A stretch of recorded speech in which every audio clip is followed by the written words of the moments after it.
siempre una satisfacción recibir presencialmente aquí en RPP a la abogada Paola Bustamante, quien ha sido ministra del MIDIS, quien se desempeña actualmente como directora de la consultora Vidensa. Y es una satisfacción porque aprendemos siempre con ella, por su formación y por su experiencia en la gestión pública.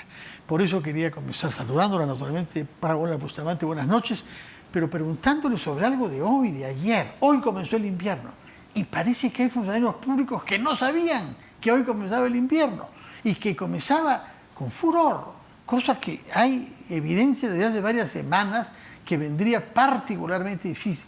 En Lima se ha batido un récord de bajo 9 grados, bajo cero, cosa que no se registraba desde el año 67. Y en zonas altas de altura, heladas que matan a niños y que generan las condiciones para que enfermedades respiratorias se multipliquen. Y la selva, lo mismo, friaje. ¿Qué ha pasado? Hay la sensación de que el Estado en su conjunto se ha descuidado frente a algo que no es un desastre natural, que es algo previsible y anunciado. Sí, bueno, muchas gracias por la invitación. Buenas noches a todos los que nos están viendo. Y efectivamente, el día de hoy, aunque ya venimos desde algunas semanas, diría yo, sintiendo un frío inusual aquí en Lima, como bien ha señalado, el CENAMI ya había pronosticado unas bajas temperaturas en la selva, el friaje, que hace 2 semanas más o menos el CENAMI pronosticó la octava oleada de friaje en la selva. Normalmente por cada época de friaje se dan 10 más o menos oleadas de friaje que duran de 3 a 7 días. En la zona altoandina que se dan las heladas, estamos viendo cómo en Puno las temperaturas en Mazocruz están bajando más allá del -15. Aquí mismo en Lima, como bien ustedes han señalado, estamos sobre todo en Ticlio Chico con muchísimo frío. Y el gobierno, creo yo, que seguimos con el tema lamentable de la herencia de la pandemia.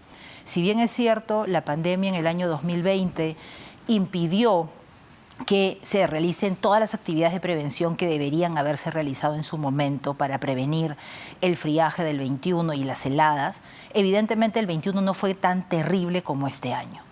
Vemos que en el plan aprobado recientemente, es un plan nacional multisectorial 22-24 por 3 años, que el diagnóstico que el plan señala es que al mes de diciembre no se habían podido realizar todas las actividades de prevención que se tienen que realizar, porque cuando se da las heladas se tienen que ver no solamente a las personas, sino cómo viven los animales de los cuales se alimentan las personas, ¿no? Entonces, vemos que hay un rol fundamental desde el Ministerio de Agricultura para garantizar, por ejemplo, pastos para que estén listos para cuando llegue la helada y los animales tengan que comer. Cobertizos que permitan albergar a los animales.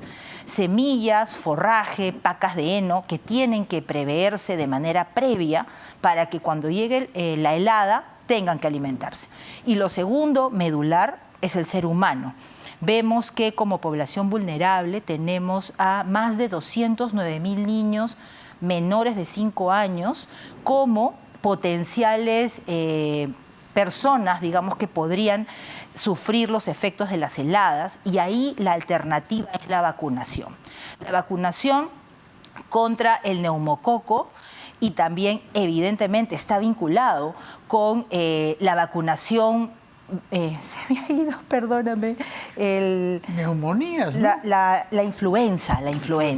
Y ahí vemos que en la influenza, por ejemplo, todavía no se ha logrado vacunar ni al 25% de las personas que tenían que vacunarse. Más de 209.000 niños y más de 76.000 adultos mayores de 60 años. Esas son las 2 poblaciones que se tienen que vacunar contra la influenza y también contra el neumococo. O sea, neumonía por una parte e influenza por otra. E influenza por otra, efectivamente. Vemos que inusualmente la protección al adulto mayor de 60 años en influenza está mucho más elevada respecto a niños. ¿Por qué? Porque la campaña que se ha realizado para vacunar a los adultos mayores se ha dado junto con los refuerzos del COVID. Entonces podemos ver ahí que se ha enfocado a llegar con COVID y también con influenza, lo hemos visto en las campañas. Sin embargo, post pandemia hubo un bajón importante de las vacunas para los niños más pequeños. Y si bien es cierto, a nivel nacional, el año 21 cerramos con el 67% de vacunas contra el neumococo en menores de 5 años, vemos que el este año... 61% contra la neumonía infantil.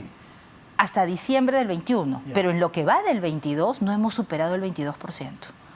Entonces, es importante... ¿Y cómo se explica que una vacuna contra una enfermedad haya sido mucho más difundida durante la pandemia que no ahora?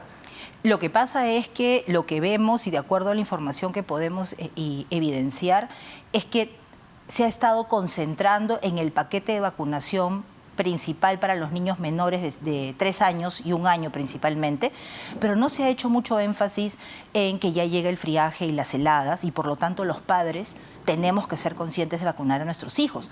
Este tema se está tocando hace muy pocos días, y hoy día por lo menos veo que se está tocando con mayor, desde los medios, pero desde el gobierno.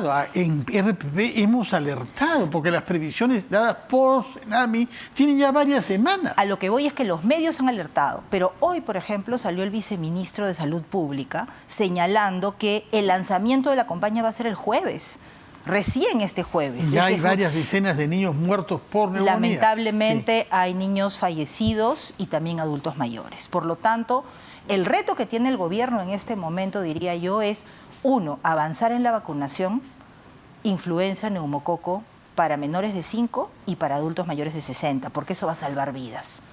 En segundo lugar, tiene que avanzar con algo con lo que en realidad ya no deberíamos seguir entregando, pero hoy es necesario, con los kits de abrigo. Yo creo que si uno trabajara de manera preventiva con las casitas calientes... Sí, que es una responsabilidad del MIDIS, ministerio que usted conoce bien por dentro. Las casitas calientes, el kit de abrigo es del MIMP, del Ministerio de la Mujer. Y Ministerio de la Mujer. El MIDIS tiene la responsabilidad de kits de abrigo para los niños que van a los CUNAMAS, ¿sí? Focalizado a los niños que van... ¿Y eso se está haciendo? ¿Los kits de abrigo? Los kits de abrigos de CUNAMAS forman parte de lo que el programa CUNAMAS va desarrollando, y entiendo que el programa CUNAMAS está abasteciendo a sus niños. Lo que nos preocupa es que el Ministerio de la Mujer señaló que en el mes de junio iba a entregar los kits de abrigo, pero de acuerdo a la información que yo he podido revisar en la página web del MIMP, lo único que he encontrado es aviso de compromiso de entrega en junio, pero no la entrega ya de los kits de abrigo. No hay anuncio de fecha efectiva. No hay anuncio de fecha efectiva, solamente que se va a entregar en junio. Esos kits de abrigo que distribuye el Ministerio de la Mujer y poblaciones vulnerables, como se llama el Ministerio, ¿está dirigido a qué población? A las poblaciones que están viviendo en las zonas altoandinas, ¿no? Que son 10 departamentos los que está focalizado el plan. Arequipa, Tacna, Puno, Cusco, está también Loreto, Huancavelica, Huánuco, Pasco, Ucayali, San Martín. Entonces, ¿y qué se lleva en ese kit de abrigo? En los kits de abrigo normalmente llevan frazadas, llevan ropas de abrigo para bebés, para niños, para adultos mayores, que son paquetes que se entregan a las familias, y los tambos juegan un rol central. Pero si no se llevan a los tambos los kits de abrigo o todo lo que implican los kits para tratamiento y prevención también de la salud de los animales, evidentemente no hay que entregar. Los tambos están a cargo del MIDIS, pero los insumos que se distribuyen están a cargo de ministerios como Agricultura y Mujer. Entonces, hay un tema urgente que está vinculado con la acción inmediata. Y hay un segundo... Los ministros están todos reunidos en Arequipa hablando retórica. Y hay un segundo tema que es clave, y es la prevención. El próximo año vamos a estar igual si es que no hay prevención. En este momento se está discutiendo el presupuesto para el año 23.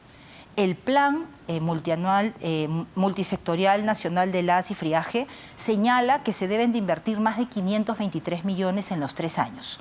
Solamente está garantizado el presupuesto para este año. No hay presupuesto todavía para el otro ni para el subsiguiente.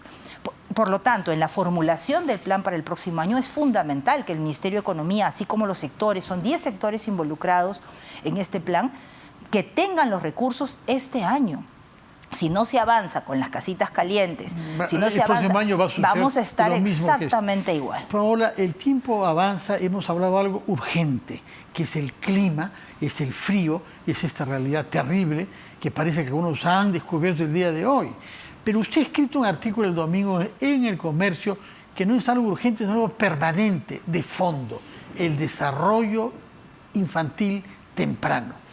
Y lo que hace usted, muy en la lógica de los documentos que veo de Videnza, es vincular el valor humano, el escándalo que es que desatendamos a nuestros niños en los primeros años de su vida, en los que forman su capacidad, la misma que tendrán el resto de la vida, sobre todo neurológica y cerebral, ese tema, pero en conexión con la productividad, porque esas personas que no adquieren capacidades cognitivas cuando corresponde, no van a poder integrarse laboralmente de una manera productiva. Explíquenos, por favor, qué es lo que ha querido usted decir, ya no solo un tema de hoy, sino un tema de siempre, que debería ser la prioridad absoluta, que es los niños, pero que ya sabemos, se ve postergada por mil otras urgencias y por mucha demagogia.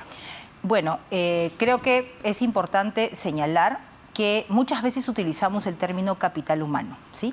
Y el capital humano no es otra cosa que ese potencial que tienen los niños cuando nacen. Todos los niños nacen con un potencial. Y ese potencial se puede multiplicar o se puede disminuir. Ese se llama capital humano, ¿no? O potencial innato, con el que los niños y las niñas nacen sus primeros meses de vida. Este capital innato, este potencial innato, se va a ver fortalecido y desarrollado a plenitud con acciones directas que protejan su salud durante los primeros 5 años de vida. ¿Eso qué significa?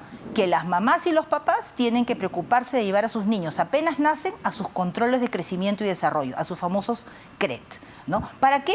Para saber si el niño se está desarrollando adecuadamente, que no tenga anemia, que no tenga desnutrición, porque eso lo que va a generar es que sus capacidades y conexiones neuronales no se desarrollen. Un niño que no desarrolla sus conexiones neuronales totalmente no va a poder entender lo que lee apenas entre primer grado. Entonces, luego viene la capacidad o el capital humano adquirido. Y ese es el que uno aprende en la escuela, en la educación formal, informal o en las actividades y las experiencias de vida. Un niño que no tiene su potencial desarrollado desde más chiquitito no va a poder luego aprender en el colegio. El desarrollo infantil temprano es una apuesta en el mundo y que en nuestro país es un modelo, porque se ha trabajado lineamientos con 7 resultados que están vinculados desde un nacimiento saludable. ¿Qué significa? Que el niño tiene que nacer entre 38 y 40 semanas de la concepción, ¿sí? Tiene que tener buen peso. Si estas dos condiciones no se dan... Y es lo que todo padre vela por y eso tiene que velarse a nivel en todo el país. Luego viene el apego seguro, que es esta relación madre-niño, adulto-cuidador, que además hay algo relevante y con esto quiero precisar. Niño varón que no tiene apego seguro con su mamá o la mujer que lo cuida, va a ser potencialmente violento en el futuro. Y está probado. Entonces, lo principal que tenemos que abocarnos es a que nuestros niños se desarrollen plenamente a través de los 7 resultados que hay. Nosotros tenemos que abocarnos, pero ¿qué autoridad en el Estado es la que tiene esa responsabilidad? Bueno, la tienen varios sectores, pero el líder es el Ministerio de Desarrollo e Inclusión Social. El MIDIS más que salud. Sí, porque el MIDIS lo que tiene que hacer es articular las intervenciones intersectoriales para lograr que eso sea una realidad. Porque lo que dice usted es gravísimo, hay un tiempo para todo en la vida, si no se desarrollan algunas funciones neuronales en el niño en baja edad, no lo puede hacer después. Lo puede hacer después, no lo va a poder hacer nunca, y no solamente no va a ser productivo para el país, es probable que el país tenga que mantenerlo, va a ser el círculo de la pobreza y también la delincuencia. Muchas gracias, Paola Bustamante, por su presencia acá, por sus explicaciones de 2 temas gravísimos. Uno es el frío en todas las regiones de nuestro país y luego el desarrollo infantil temprano desatendido en todas las regiones de nuestro país también. Gracias por su presencia, que tengan muy buenas noches. Recordamos que hemos difundido un audio que se atribuye a la vicepresidenta del Congreso, Lady Camones, en donde se refiere a Acción Popular como una banda delincuencial. Es el diario Correo que hizo conocer este audio la primera vez. Nosotros nos hacemos eco de lo que ha circulado a partir de esa difusión inicial en el Correo. Gracias por su sintonía, quédense con nosotros, ya vienen las claves del día, de entre 7 y 8 y media, que sin duda abordará los temas más urgentes de nuestro país. Gracias por su sintonía, hasta mañana a las 6 de la tarde, una nueva edición de Las Cosas Como Son. Buenas noches.